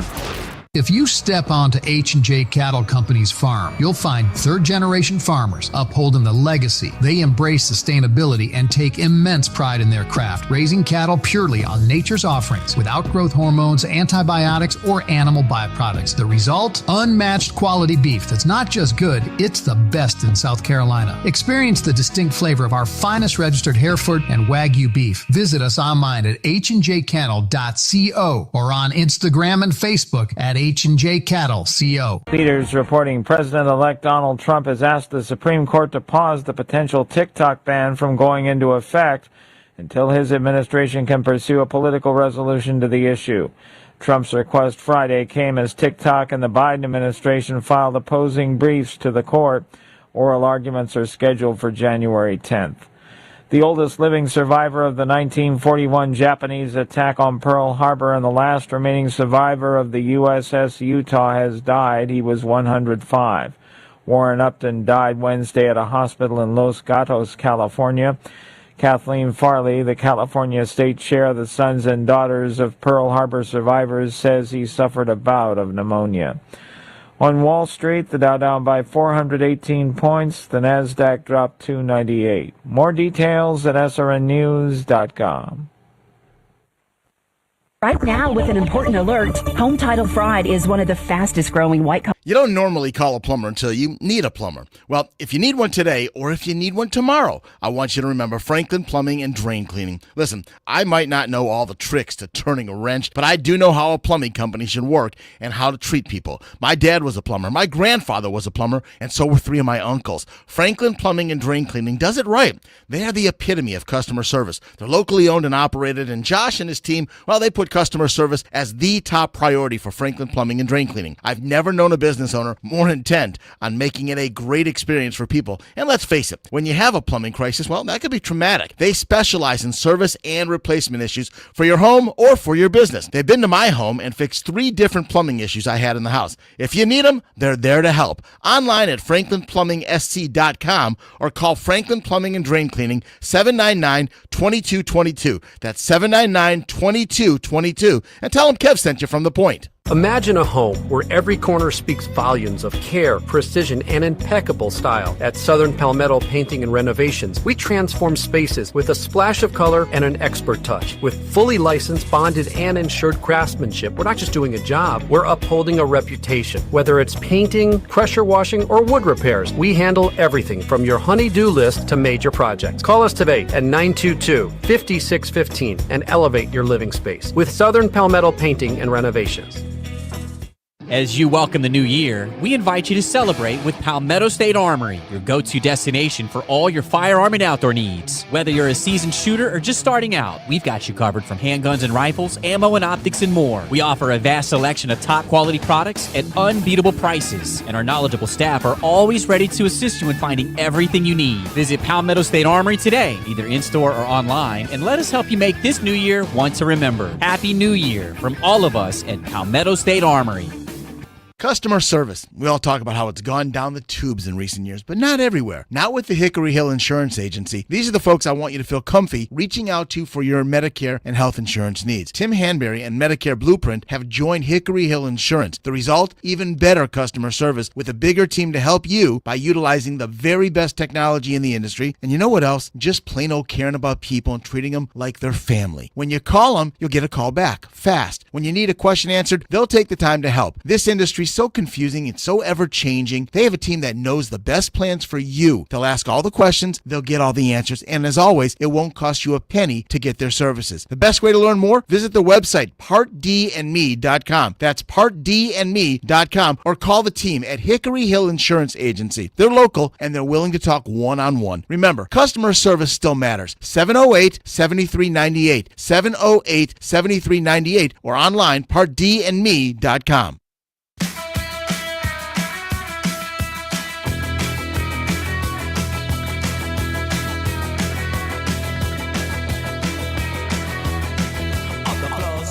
All right, George Bryan coming up. A couple of things I wanted to clean up. This is like cleaning up that little 2-footer for par.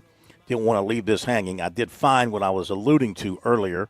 Bear Alexander signed with Oregon transferring from Southern Cal to Oregon. Defensive lineman. I might have said offensive lineman. There's another guy named Bear McWhorter, who's an offensive lineman. This is Bear Alexander, who I also think is from Georgia. So he's going from Southern Cal to Oregon. And then this little note, and this comes into play. We were talking to Bam Martin Scott at South Carolina today because he's a junior college player. And this new rule, everybody thinks all junior college players are going to just automatically get an extra year. But there's been a clarification put out there. This is from JUCO Football News clarifying the waiver ruling from the NCAA, and that is players must be within their 5-year eligibility clock to use the extra year. So, at least per the waiver's intent, those from the 2019 high school class and before would not be eligible, barring a hardship waiver. 2020 and beyond would be eligible. So in the case of Bam Martin Scott, he's a 2019 high school grad. So under the current understanding and the way the rule is currently written, unless he can get a waiver, he would not get that extra year based on that particular interpretation. All right, that's that. Let's get to George. 4.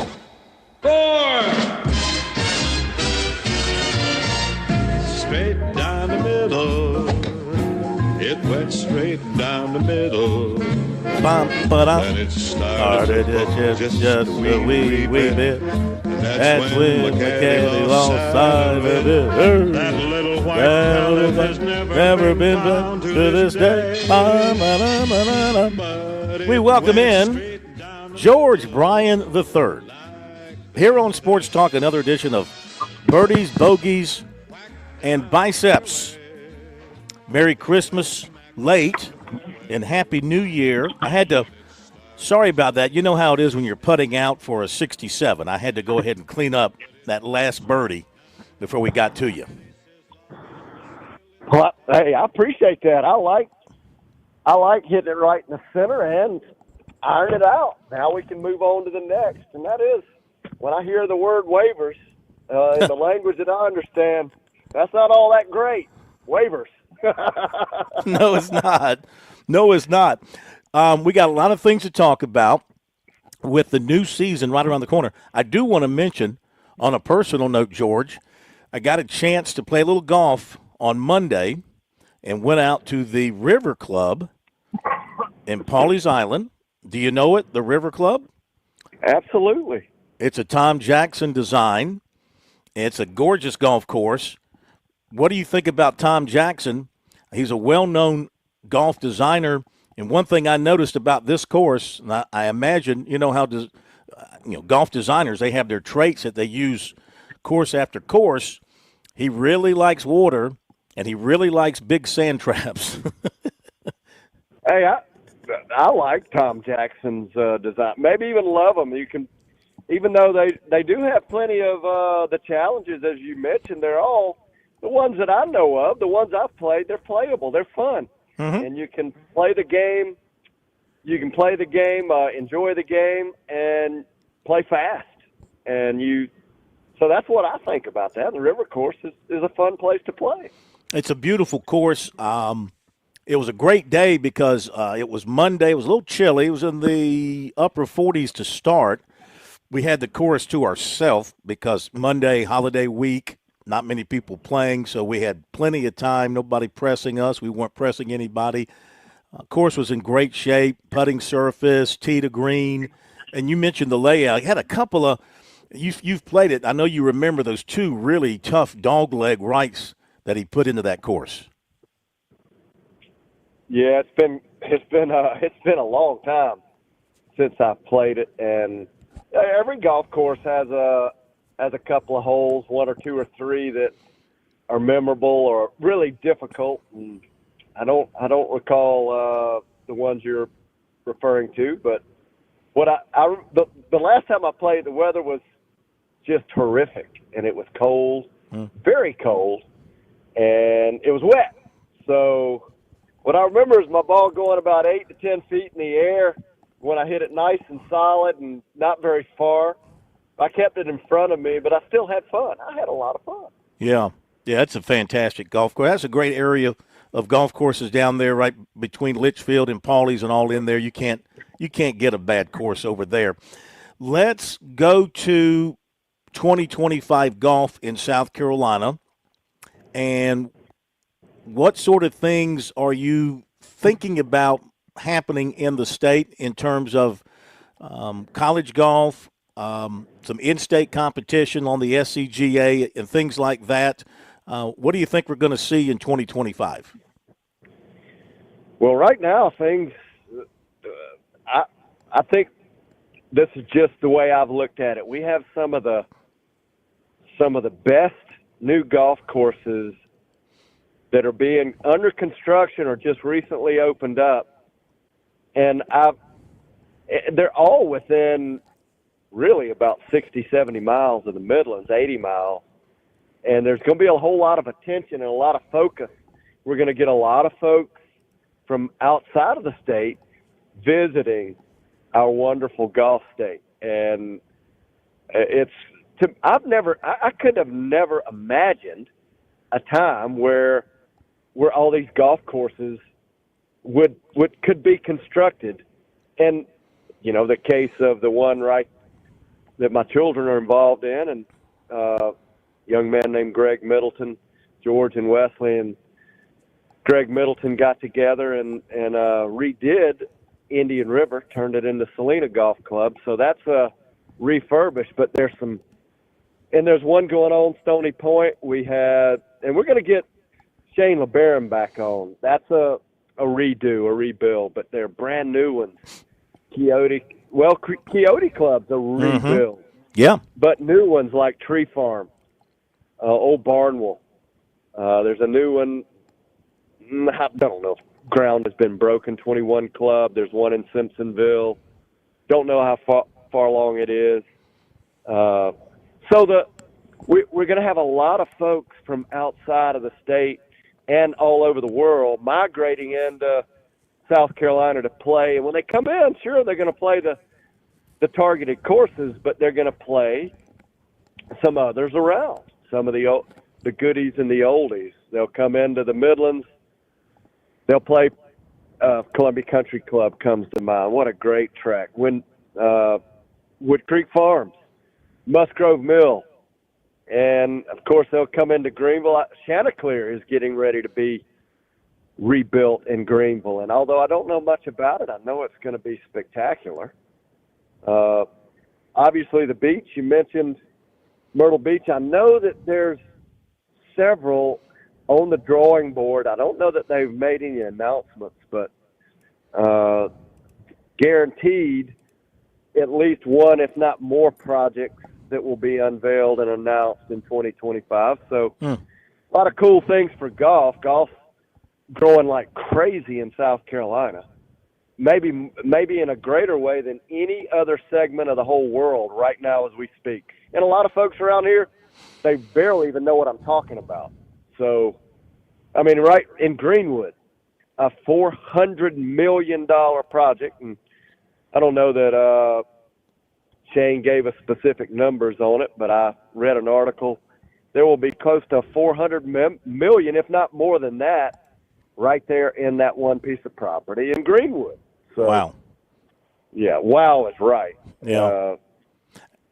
So that is quite the investment, and it shows, you know, you don't invest that kind of money in an area and in a state unless you believe that state's going to draw the people and going to, in this case, draw the golfers to that particular location once it's all done.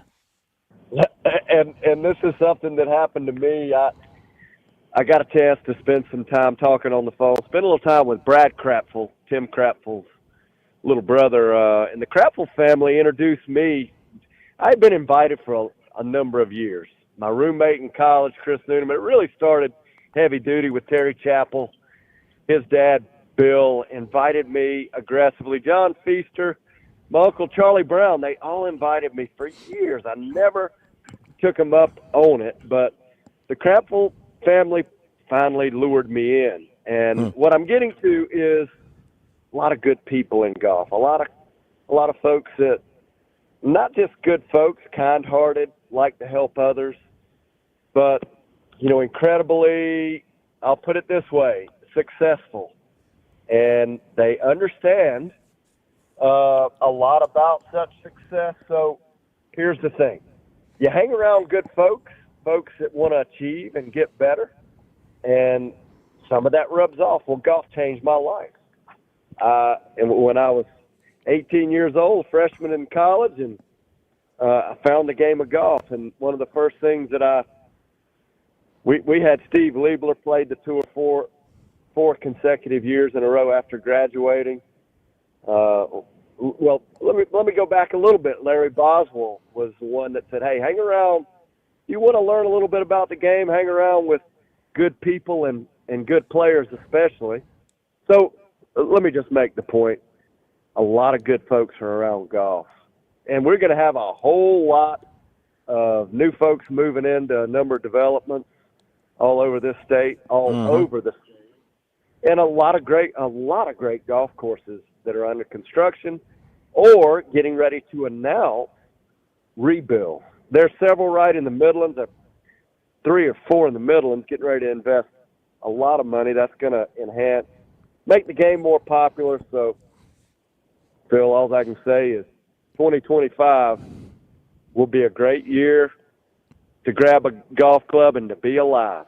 Ain't no doubt. And I'm over here in Orlando and was driving to my spot for Gamecock practice today. Went right by Lake Nona, and I think that area is well known for its golf. I think at one time Tiger Woods played out of Lake Nona, lived at Lake Nona, I think, before I think he's now is down in Jupiter. But Alworth. He was right around the corner at Alworth. Yeah. That's right at Windermere and Lake Nona. That's had a lot of Nick Faldo, David Ledbetter, Justin Rose, just scores of great players are drawn to Orlando, Florida. I was going to ask you to comment on that, on the golf in this area. I mean, it's obviously a golf mecca, I guess you would say. Absolutely.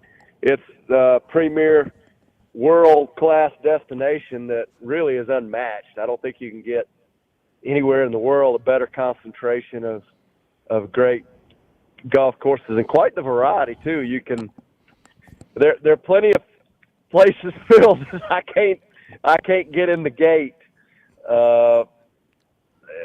And then there are plenty of where the public's welcome and you can pay a green fee and jump on and play. And the weather year-round, I don't know what the weather's like down there now. I would assume it was 80 today. It was pushing 80. Sweet. I'm a little envious. And, hey, I like the fact that you're down in plenty of time. The game, I guess you get a chance to watch some practice, but there's got to be time for a little R&R. I'm looking at maybe playing a little something tomorrow. I got time. We got an early morning press conference, and then after that, I got a free day. I can go watch the bowl game. They have 2 bowl games here. They got a bowl game here tomorrow. They've got the Pop-Tart Bowl tomorrow at the same place, World Camping World Stadium. So that's they do 2 bowl games in a matter of a few days here. So they got Miami and Iowa State, I think it is, playing in that game. And then the Gamecocks in Illinois play in their bigger game, the Cheez-It Citrus Bowl, coming up on Tuesday. So if I opt not to go to the football game, then I just might go out and find me a little action somewhere. Who knows who I might run into? I might run into a Tiger or or Justin Rose or somebody and, get in a quick 9 with them. You think they'd let me play? Would they choose me as a fourth? Would I make it as a fourth? Oh, Phil, once you swagger in there, hey, that's the one thing about great players. They just know their own. And yeah. But the minute you said Pop-Tart, brown sugar cinnamon, I've got to make a dash for the cover for one of those. That's my weak spot right there. Yeah. There's no question I'll be watching the Pop-Tart Bowl now after you said that. Couple of things in the news that we need to mention. Let's go local and then worldly. Local, Lucas Glover gets into the Masters. He finishes number 50 in the world rankings because of an adjustment after the next to last ranking, and then the last ranking came out, and is it Chris Kirk? He got into the Masters like automatically, and that allowed Glover to move up to 50th, so he's in. And then Scotty Scheffler cut his hand, had surgery. It's going to be out 3 to 4 weeks as the season begins next month. What about those two items? Ouch, Charlie. That well, I'll comment on him in a second. I just had hand surgery on my right hand. Ouch. Hands are awful. But you had surgery? Yeah, more on that in a bit. It's all good, but I tell you what, Lucas Glover. The last thing we spoke of 3 weeks ago, I guess, when in Bermuda, Lucas and Wesley, they played together next to the last group. Things didn't go very well for either one of them, and had the privilege of watching them all day long. And both of them got pretty beat up by the game. But to see how they handled themselves, especially afterwards, and this again was fresh afterwards, just a few minutes to Lucas stopped by. We had a wonderful little exchange, and there was no mention of the fact that he just got beat. And it was a very expensive day for both fellas, but they were well beyond the game right after it happened. And Lucas Glover is I think one of the best ambassadors that South Carolina has ever had for golf. He's a former U.S. Open champion. He's I was looking up his stats on cuts made, and there are very few that have a better cuts made percentage than Lucas Glover. And I've been listening to a number of individuals talk about how they define success, even stepped out recently just out of interest in the world of business. And there's a guy named Warren Buffett, who has had a pretty good run with success, and he talked about one of the measures that are meaningful to him, and he talks about longevity. Well, Lucas Glover is the marquee and the standard for longevity in the world of PGA Tour golf. And if you look at how many tournaments he's played, just look it up right now. I don't even have to do it. He's somewhere he's over 70% of cuts made, which is unheard of. 70% of the cuts over 70. Now the great one himself, but even Nicklaus doesn't match Tiger Woods' percentage on cuts. But those numbers are literally unmatched. But Lucas Glover, I'm so glad to hear you'll be playing at Augusta, and we're talking about serious great game as we speak, and he's pushing senior tour age. Speaking of senior tour, and the great one himself, Tiger Woods. I don't think I've ever seen him swing better. He did lose. He and his son Charlie lost in a playoff to the Longers with Bernard Longer absolutely on dial. He had it completely dialed in to win that PNC championship, which was highly entertaining this past Sunday. And I did not hear about Scotty Scheffler cutting his hand, and that could be with the sound of 3 to 4 weeks being out. Doesn't sound like he hit something that was major, and that's a wonderful thing. But a hand, anything having to do with hands for a golfer is awful news, and there's no question when I'll be looking up just where he cut his hand. Dave Fulton fixed mine. I got a condition called Dupuytren's contracture, and Dave Fulton fixed mine just last week. And my recovery is going along wonderfully, and I can tell you the hands are highly sensitive because of all the nerve endings in the hands. You can go look this up, Google it. There are 3 areas that have a lot of nerve endings, and the hands are tied for first. In fact, they are in first places. For a golfer, that's serious news. Is this on your left or your right hand? Well, I had the left hand fixed 20 years ago, and the right hand needed it even before this past week, but it's all good. Yeah. And Dave Fulton, that's the second plug for Dave Fulton. He's a veteran surgeon here in town, orthopedic surgeon, and he's the one who originally diagnosed me with this condition called Dupuytren's contracture. John Elway has it, and you see the commercials, put your hand flat. Well, that doesn't happen. And folks like Dr. Fulton can change all that, and he's with Prisma, and they do an amazing job, and rehab's a big part of it for this particular surgery. And Tony, well, she's amazing, as was Eileen before her. But I'll just say this, medicine is unbelievable, and praise God for Dave Fulton, because my hand's in great shape. Well, if you had, I wish you had told me I'd have come by and visited you in the were you hospitalized? Oh, no. This was no outpatient, and I was just a couple hours in, and it's all good. No visits. So they give you some good pain meds. I don't like the stuff. Some folks say it is. It did help the pain, no question.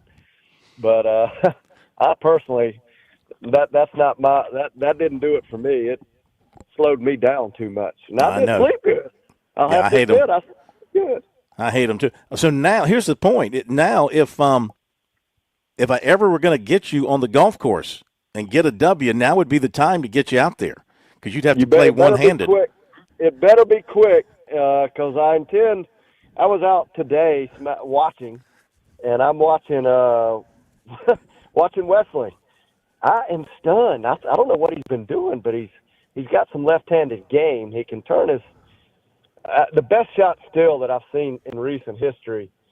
2 shots. Luke List hit one about 15 years ago. That is the best shot I've ever seen down at Bulls Bay at a college event. Luke List hit it on the second hole, par 5, dogleg left, might be number 11. But I saw Dustin Johnson hit a chip shot on number 7, number 6, the par 3 at Harbortown. He hit the best chip shot I've ever seen. He had to hit a lob chip shot. He was stymied against the tree. He had to hit a lob pitch shot that spun, and he pulled it off. Amazing. But I watched Wesley hit some left-handed shots, turned it upside down, and used a left-handed club. So I'm inspired. You better be careful now. You might not challenge me one-handed even, Phil. I might be better than you think. Hey, that's that radio talk. Just kidding. We're into our last 45 seconds. Speaking of Wesley, does he have a start date for his first event in the 25 season yet? Of all that we did, he probably does, but I didn't ask him about it. We got 8 grandbabies and all kind of stuff going on from left to right. We're talking east, west, north, and south, and hey, golf was part of it, just not his start date. So, but I will find out. We'll get that right for next week. And as I put out on this final hole, I'll tell you what, 2024 has been a lot of fun, but 2025 be a great year to be alive, and I'm really looking forward to it. I'll go ahead and, before that music starts, that Pop-Tart, it's wearing me out. My mouth is watering so much, I got to head to the cupboard. So, hey, a lot of fun this year. Looking forward to next. Happy New Year. I strongly suggest playing golf tomorrow. And until next year, tee 'em high but shoot 'em low, okay? Thank you, George. Brought to you by Tsunami Bar Sports. Check it out on our website. Happy New Year to you, George. Appreciate you so much. Thank you, Josh. Have a great weekend. Have a great weekend, everybody. We'll see you back here in Orlando Monday night.